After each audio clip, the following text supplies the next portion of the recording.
Bismillahirrahmanirrahim. Assalamualaikum warahmatullahi wabarakatuh. Alhamdulillahilladzi arsala rasulahu bil huda wa dinil haqq wa dini kulli wa kafa billahi syahida. Asyhadu an la ilaha illallah wahdahu la syarika lah. Asyhadu anna Muhammadan abduhu wa rasuluhu nabiyyu. Wa bi sahbi sadri wa yasri amri wa hudatan lisani wa qawli bi zidna ilman wa zukna fahman wa amalan taqabbalan amin ya Allah rabbal alamin.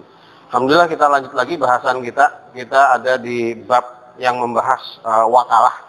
Ya, kemarin kita sudah bahas bahwa yang namanya wakalah adalah penyerahan kewenangan. Jadi inti dari wakalah adalah penyerahan kewenangan.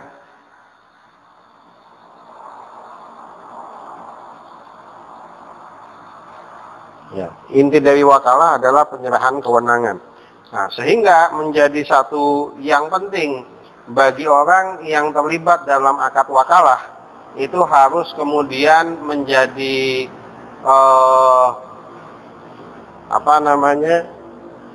dia memperhatikan syarat dan rukun yang harus dilakukan dalam melakukan wakalah. Gitu. Kemarin kita sudah bahas rukun dan syarat. Rukun wakalah ada 4, kemarin kita sudah jelaskan bahwa rukun wakalah itu ada yang namanya muwakil, orang yang memberikan wakalah, ada wakilnya, orang yang menerima wakalah, yang menerima amanah sebagai wakil, gitu ya. Ada sesuatu yang diwakalahkan, dan ada sigot atau ijab kabul atau akad yang diwakalahkan. Kemarin kita dari 4 poin yang sudah kita bahas mengenai syarat dari wakalah tadi, kita sudah bahas syarat yang cukup panjang dari yang namanya muwakil, orang yang memberikan wakalah, dan syarat wakilnya. Ya, kemarin kita sudah bahas panjang lebar. Jadi rukunnya ada 4. Yang pertama adalah muwakil atau pemberi wakalah. Yang kedua ada yang namanya wakil itu sendiri atau penerimanya. Ada yang namanya objeknya. Ada akad. Ya. Ada 4 hal. Kemarin kita sudah bahas panjang lebar mengenai syarat dari muwakil dan wakil, gitu ya. Sekarang kita masuk syarat dari objek wakalah. Ya, apa syarat yang masuk dari objek wakalah? Ya. Kita pindahkan ke sini, nomor 3. Jadi ini syarat objek wakalah.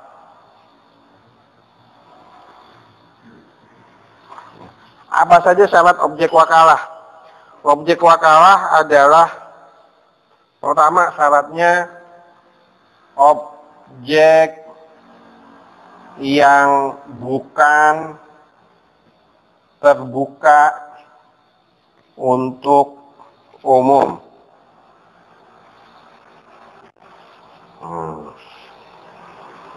Apa maksudnya objek yang bukan terbuka untuk umum? Jadi gini, yang namanya wakalah kan mewakilkan kewenangan. Seseorang berwenang atas sesuatu. Bisa kewenangannya terhadap benda atau kewenangan terhadap perbuatan. Nah, itulah yang kita sebut sebagai objek wakalah. Nah, objek wakalah itu bukan sesuatu yang terbuka untuk umum. Ya, objek wakalah adalah objek yang bukan terbuka untuk umum. Seperti apa? Contohnya gini, ada orang yang mewakalahkan untuk mengambil kayu di hutan. Pertanyaannya, kayu di hutan itu wewenang dia bukan? Di bawah kekuasaan dia bukan? Kan bukan. Yaitu ya. Dan siapapun bisa mengambil. Nah, sehingga objek yang seperti ini dalam wakalah nggak sah. Itu ya. Objek yang merupakan barang milik umum itu nggak sah. Itu. Kenapa? Karena memang sejatinya tidak punya wewenang untuk itu. Atau misalnya di sungai, gitu ya.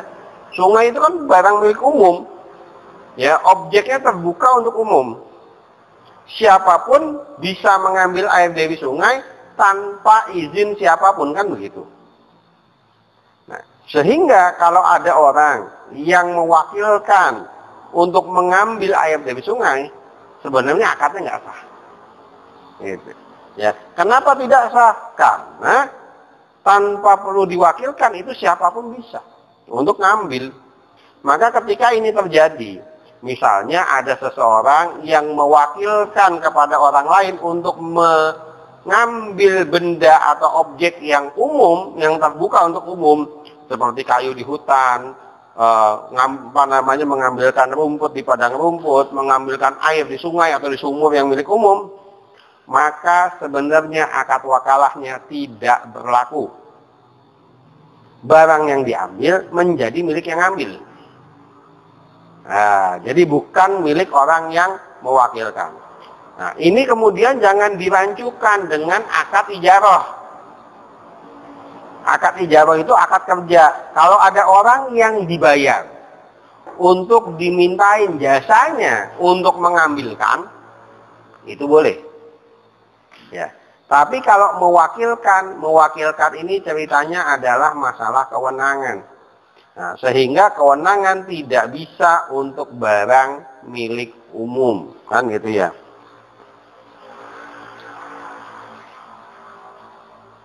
Bahasanya kita ubah ya biar lebih gampang ya. Objek wakalah adalah bukan objek yang bisa diakses oleh siapapun atau umum. Ya, ini syarat pertama. Yang kedua, syaratnya adalah objek yang diwakilkan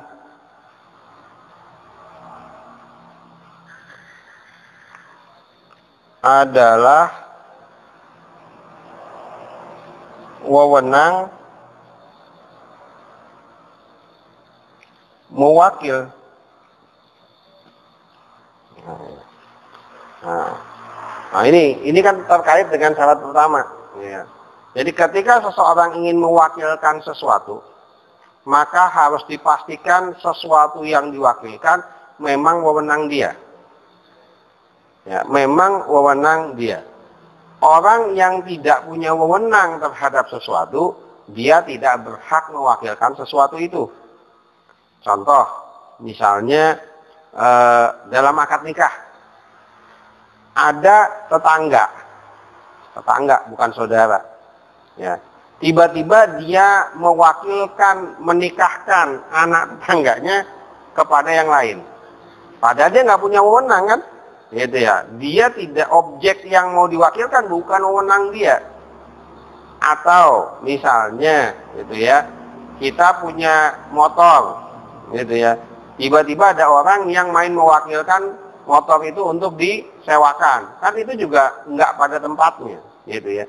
Kenapa? Karena si muwakil, orang yang memberikan wewenang, memberikan wakalah, haruslah si pemilik objek. Nggak boleh orang lain, gitu ya. Nggak boleh, bukan pemilik. Ya. Nah, makanya kemudian ketika wewenang ini berpindah, penyerahan kewenangan, ya. Jadi yang namanya wakalah adalah penyerahan kewenangan. Ini menjadi penting, wewenang yang diserahkan memang dari milik yang punya. Maka objek yang boleh diwakalahkan adalah memang objek yang sejatinya milik si muwakil. Gitu. Syarat ketiga, objek harus jelas. Ya, objek harus jelas. Ya. Wakalah ini kita nggak bicara hanya masalah benda, nggak bicara masalah barang saja. Tapi dalam wakalah kita juga bicara masalah kewenangan, masalah hak, masalah kedudukan. kewenangan hak atau kedudukan tadi itu bisa diwakilkan kepada orang lain sesuai dengan kondisi dan situasi, rukun dan syarat yang memang sudah ditentukan, kan gitu. Nah, ketika ada sesuatu yang ingin diwakalahkan, objeknya ini harus jelas. Kalau dia benda, bendanya jelas. Kalau kewenangan, kewenangannya jelas. Contoh, ada orang punya motor 2. Kemudian dia mewakalahkan, tolong motor saya jualkan. Tanpa menyebut motor yang mana. Maka tidak memenuhi syarat. Karena objeknya harus jelas. Yang dikasih wewenang yang mana? Ya, kalau dia nyebut kedua motor saya, oke, jelaskan akhirnya. Tapi kalau hanya menyebut motor saya padahal motornya lebih dari 1, gak jelas. Ini ketika bicara benda. Atau ketika bicara wakalah dalam hal kewenangan, kedudukan, misalnya contoh, ada seorang bapak mau punya 2 anak putri. Kemudian dia mewakalahkan wali nikahnya. Tapi nggak disebutin yang mana. Tolong wakilkan anak saya mau nikah. Ya, wakilkan sebagai wali kan begitu ya. Tapi nggak disebutkan yang mana. Berarti kan objeknya nggak jelas. Ya, objeknya rancu. Ya, objek yang nggak jelas seperti ini menyebabkan syarat wakalah itu tidak terpenuhi.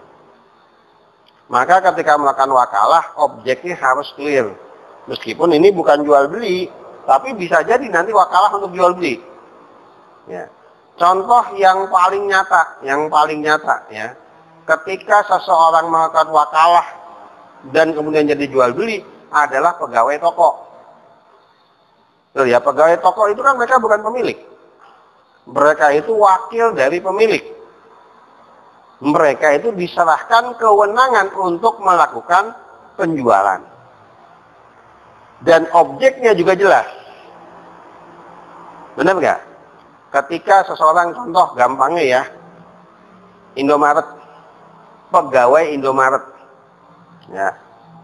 Objek yang diwakilkan adalah barang yang ada di display. Ya, objeknya bukan objek milik umum.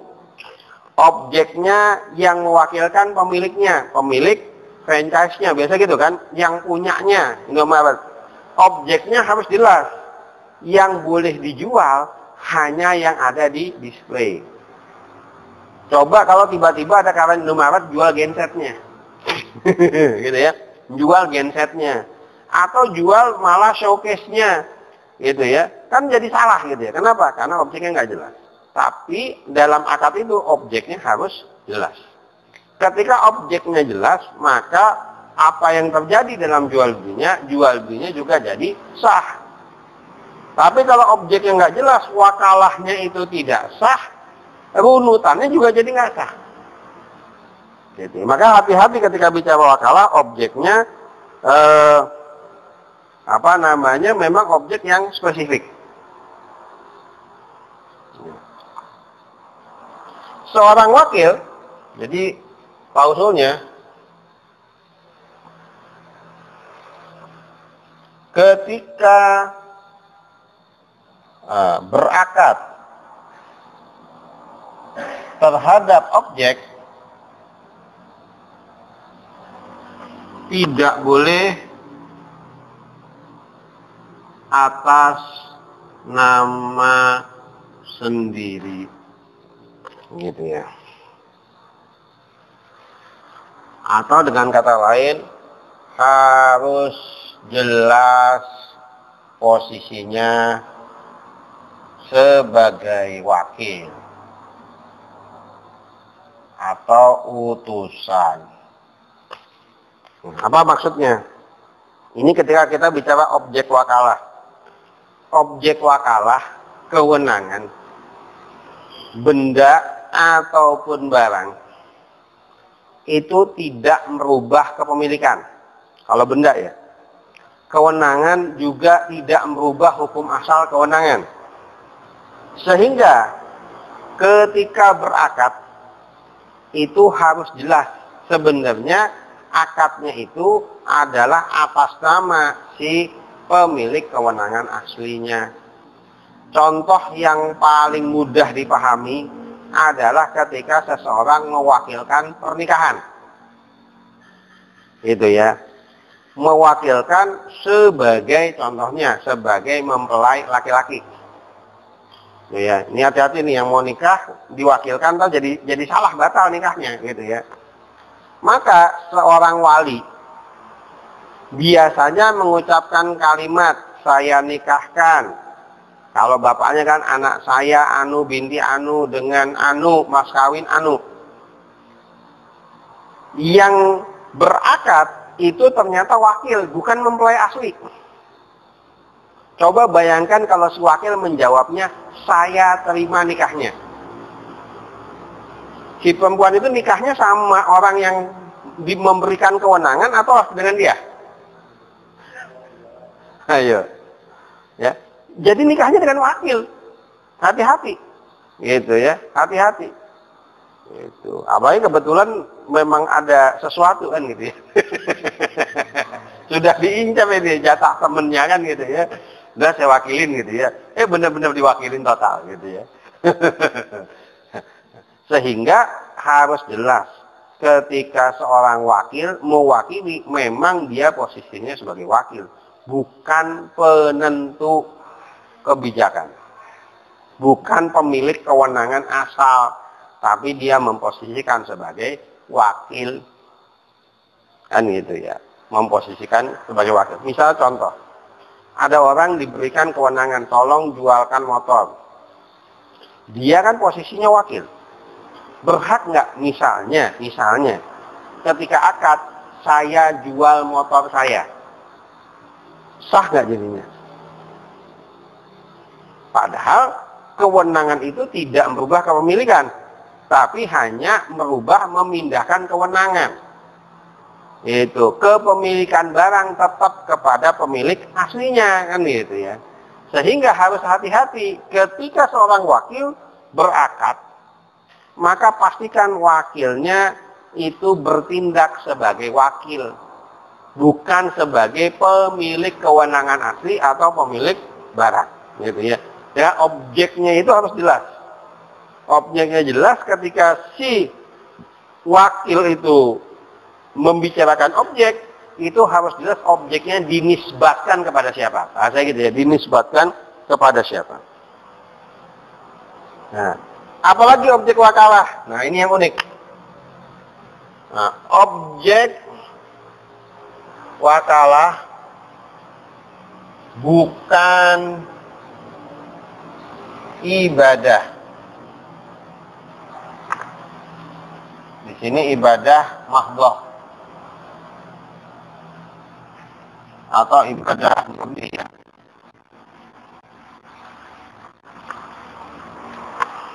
Nah, ini saya kasih besar-besar.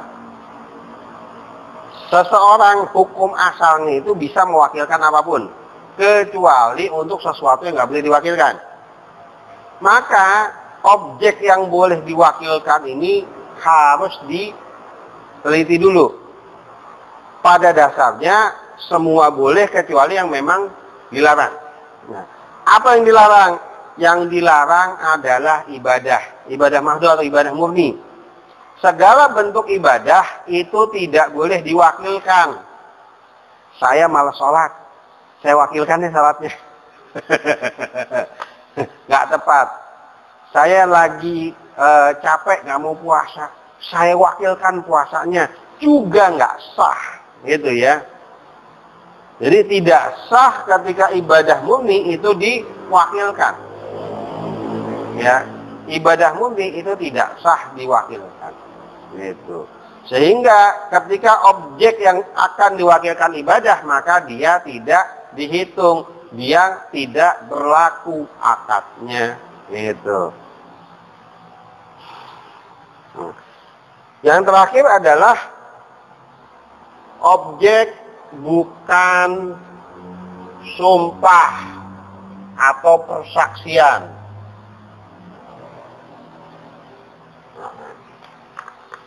Contoh gini, ada seseorang dipanggil ke pengadilan. Dia akan disumpah untuk satu hal. Karena satu dan lain hal, kemudian diwakilkan. Nyambung nggak kira-kira? Kan nggak bisa. Ya, apakah Anda berkata dengan benar, wong dia cuma wakil, kan gitu ya, dia nggak tahu apa-apa. Atau persaksian termasuk, misalnya ada seseorang menyaksikan sebuah kejahatan, pencurian. Nah, kemudian dipanggil ke pengadilan. Nah, karena dia nggak bisa datang, kemudian minta diwakilkan. Bisa nggak? Kan ini masalah persaksian, wong dia yang ngelihat kok mau diwakilin. Nggak bisa, gitu ya. Nggak bisa. Gitu. Nah, yang seperti ini yang juga nggak boleh. Gitu ya. Jadi nggak ada yang namanya objek. Nah, sebenarnya ada satu lagi. Nah, objek wakalah bukan hukuman. Gitu ya. Bukan hukuman. Jadi bagian dari wakalah tidak bisa kemudian menggantikan ketetapan hukum. Seorang penjahat sudah dihukum, misalnya melakukan satu perbuatan dihukum penjara 5 tahun karena dia kebetulan banyak uang, gitu ya. Dia cari orang yang mau mewakilkan, mau mewakilkan posisinya di penjara, kan gitu. Maka juga nggak boleh, gitu ya. Maka objek-objek ini, ya, ini objek-objek yang tidak boleh diwakalahkan. Selainnya keumumannya kembali kepada keumuman, segala objek memungkinkan untuk diwakalahkan, gitu ya. Ini konsepnya objek. Akan banyak lagi detail-detail rinciannya, tapi ini kaidah umum, ya, kaidah umum, gitu ya, kaidah umum. Ya, jadi ini adalah syarat dari objek wakalah. Terakhir, nomor 4 adalah masalah sigot atau akad. Apa saja syaratnya? Yang pertama, akad dilafadzkan dengan keridhaan yang mewakilkan.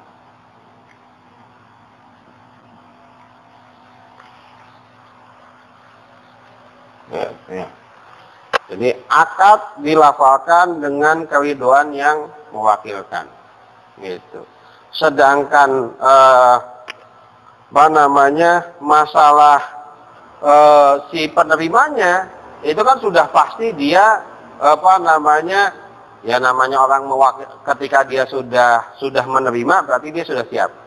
Tapi yang menjadi masalah adalah ketika orang yang menyerahkan kewenangan itu dalam kondisi dipaksa. Nah, itu nggak boleh. Gitu ya. Jadi orang yang menyerahkan kewenangan itu dalam kondisi dipaksa atau kondisi diancam. Ya, itu juga nggak boleh, gitu ya. Pokoknya kamu harus mewakalahkan pada saya, itu nggak boleh. Gitu ya. Itu yang seperti itu termasuk paksaan dan dia akadnya jadi nggak sah. Gitu ya. Ya. Terakhir, jadi untuk masalah sigot adalah akad tidak boleh diberikan syarat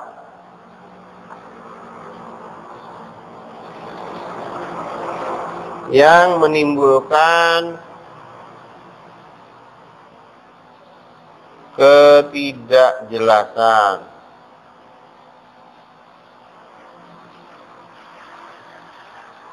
Apa maksudnya nggak boleh diberikan syarat? Contohnya gini, ya,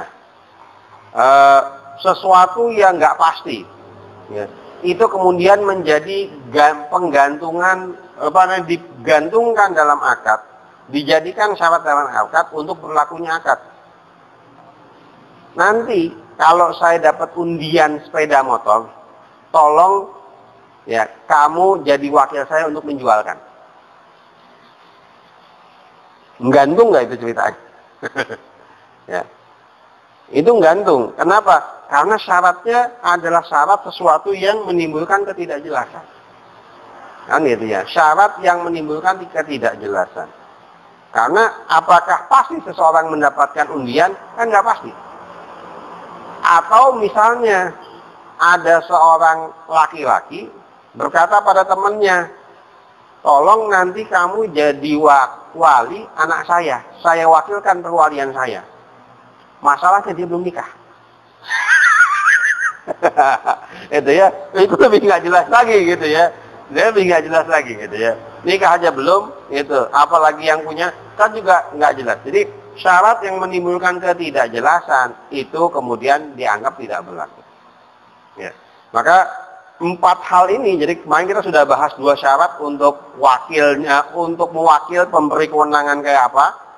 Syarat untuk yang mewakilkan kayak apa, si penerima penerima wewenang itu kayak apa, syarat objeknya seperti apa, dan akadnya seperti apa.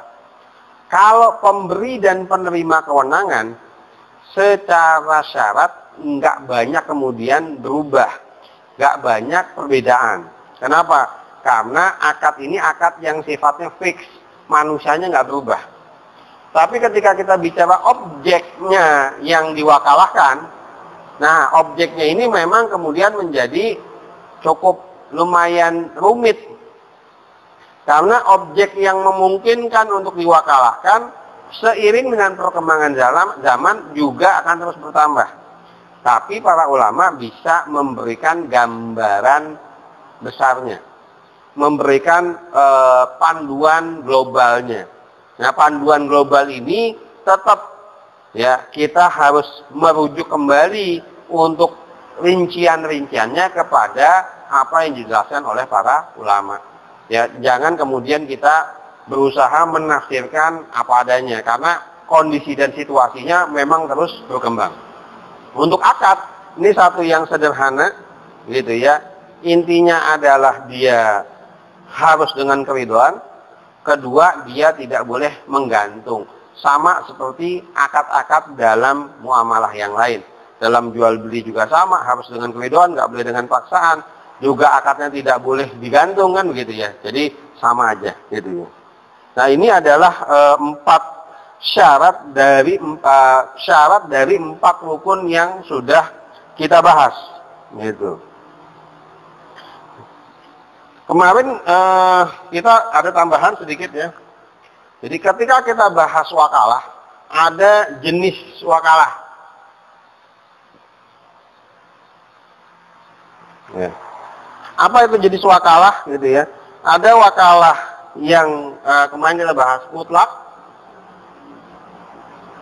Jadi wakalah mutlak itu adalah wakalah yang tidak diikat oleh ketentuan. Yang kedua ada namanya wakalah dia terbatas. Ini wakalah dengan pembatasan.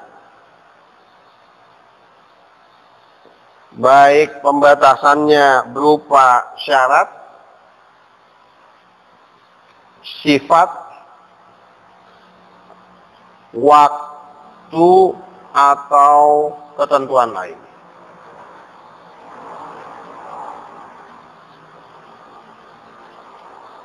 Ya. Jadi jenis wakalah secara umum, wakalah itu sebenarnya sifatnya terbatas. Nggak ada orang wakalah mutlak. Bahkan sebagian ulama menganggap wakalah mutlak itu tidak sah. Apa yang disebut wakalah mutlak? Wakalah mutlak itu seperti misal orang mengatakan, kamu tolong wakilkan saya dalam semua urusan. Gitu ya. Atau seperti seorang pimpinan mewakilkan total semua urusannya kepada wakilnya. Ya. Tapi itu pun juga terbatas sebenarnya, bukan mutlak. Kenapa? Karena ada batasan, ada syaratnya, sifatnya, waktunya kan ada, gitu ya. Contoh wakalah terbatas itu adalah wakalah dengan syarat, sifat atau waktu atau ketentuan lain yang membatasi. Contoh, misalnya wakalah urusan menjadi wali, wakalah urusan untuk penjualan. Kan itu semua sebenarnya dibatasi. Wakalah misalnya untuk yang sederhana biasanya ngambilkan rapot di sekolah gitu ya. Itu wakalah gitu ya. Dan itu dibatasi waktunya. Ketika pekerjaannya sudah selesai, maka selesai pula wakalahnya. Kan gitu ya. Selesai pula wakalahnya. Sehingga wakalah memungkinkan mutlak, memungkinkan terbatas. Umumnya keumuman wakalah itu bentuknya terbatas.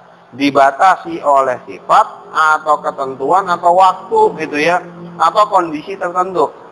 Objeknya terbatas gitu ya, objeknya terbatas. Ini jenis wakalah. Ya. Wakalah juga ya, ketika kita bicara dari sisi keumuman wakalah, ketika kita bicara wakalah, ini adalah akad sukarela. Ya. Jadi yang pertama ini bisa kita sebut sukarela. Berarti di sini tanpa kompensasi.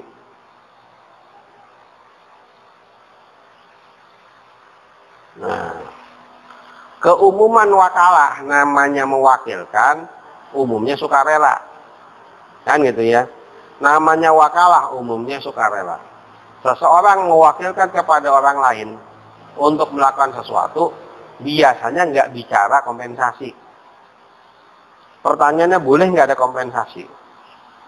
Ya, ternyata secara akad wakalah ada yang nomor 2 disebut bil ujroh. Ya, ini dengan kompensasi. Jadi disebutnya wakalah bil ujroh. Boleh nggak? Boleh ternyata. Gitu ya. Boleh. Wakalah bil ujroh itu boleh. Bagaimana ketentuannya? Ketentuannya mirip dengan bahasan kita sebelumnya mengenai ijaroh, akad kerja. Kalau akad kerja itu kan jasanya seseorang yang dibayar saja. Ya, dibayar atas apa yang dia biasa lakukan, bisa lakukan. Itu ya, tanpa ada penyerahan kewenangan apapun. Si A, tukang tambal ban, dibayar jasa nambal bannya. Nggak ada penyerahan kewenangan apapun, kan begitu ya. Tapi kalau wakalah bil ujroh, ini adalah orang yang diserahkan kewenangan tertentu untuk melakukan urusan tertentu, yang kemudian dia dibayar. Ya, dia diberikan kompensasi. Contohnya, kamu tolong jadi wakil saya untuk jualkan motor. Nanti saya kasih upah. Itu ya, nanti saya kasih upah. Kan seperti itu. Atau misalnya ada seorang bapak minta tolong temannya untuk mewakilkan sebagai wakil nikah. Kemudian diberikan sesuatu, diberikan kompensasi. Boleh nggak? Boleh, nggak ada masalah. Jadi seseorang yang melakukan wakalah boleh dengan adanya upah. Gitu ya, boleh dengan adanya upah. Baik upahnya ini diakadkan maupun tidak diakadkan.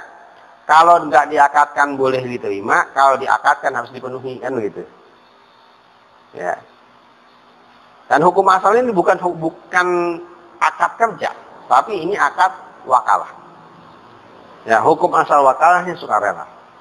Sehingga kalau ada kompensasinya juga bisa dikatakan hukum asalnya sukarela. Tapi kalau sudah disebutkan, kan jadi mengikat. Tolong jualkan motor saya, nanti saya kasih uang 500.000, misalnya seperti itu. Atau saya kasih 10%-nya, itu juga sama. Tapi akadnya harus diperjelas. Ketika misalnya tadi contoh ya, jual beli motor, maka akad yang bisa berlaku jadi banyak. Ya.